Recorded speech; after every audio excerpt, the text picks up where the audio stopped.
یہ کہتے ہیں کہ سنا ہے کہ 15 شعبان کو بیری کے پتوں سے نہانا چاہیے تو بیماری وغیرہ نہیں ہوتی، یہ معروف ہے، تو یہ اکابرین کے معمولات میں آیا ہے، اگر کوئی کرنا چاہے ٹھیک، نہیں کرنا چاہے تو کوئی مسئلہ نہیں ہے۔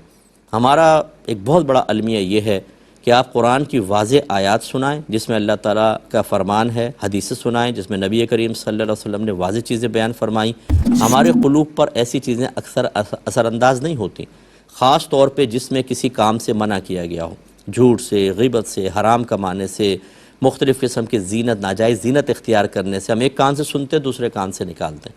لیکن جہاں پر ہمیں کوئی بھی ایسی بات مل جائے جس میں دنیا کا فائدہ، تمہاری دعا قبول ہو جائے گی اور بالکل پولا پولا کام کر لیں، تمہارے ساری زندگی گناہ بخشے جائیں گے، تمہارے گھر میں برکتیں ہو جائیں گی، بچیوں کے رشتے آنا شروع ہو جائیں گے، اچھی جاب مل جائے گی، وہ تو ہم فوراً اختیار کرتے ہیں۔ تو یہ ہمیں اپنی طبیعت کو بھی دیکھنا چاہیے کہ کیوں ہماری طبیعت ایسی ہو گئی کہ ایک عام آدمی کوئی بات لکھ دے تو ہمارا قلب اس کی طرف تیزی سے مائل ہوتا ہے، لیکن اللہ تبارک و تعالیٰ اس کے رسول کریم صلی اللہ علیہ وسلم کوئی بات بیان فرمائیں تو ہم بالکل بے پرواہی کے ساتھ معاملہ کرتے ہیں۔ اس کا مطلب ہے کہ ہمارے ایمان میں خرابی پیدا ہو گئی ہے، کمزوری پیدا ہو گئی ہے، خلل پیدا ہوا ہے، ہمارا تقوی متاثر ہو چکا ہے، اور یہ چیزیں باعث ہلاکت ہیں۔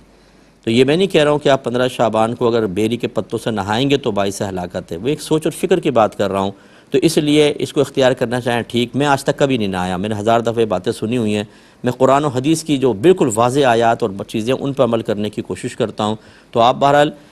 کرنا چاہیں ٹھیک، نہ کرنا چاہیں آپ عبادات کی طرف آئیں، بیری کے پتوں سے کوئی فرق نہیں پڑے گا، آپ نمازوں کی طرف آئیں، آپ اپنے گناہوں سے توبہ کی طرف آئیں، اس رات میں آپ قرآن پاک کی تلاوت کریں، اللہ کی طرف مائل ہوں، اپنی موت کو یاد کریں، تو یہ سب سے بیسٹ چیزیں ہوتی ہیں۔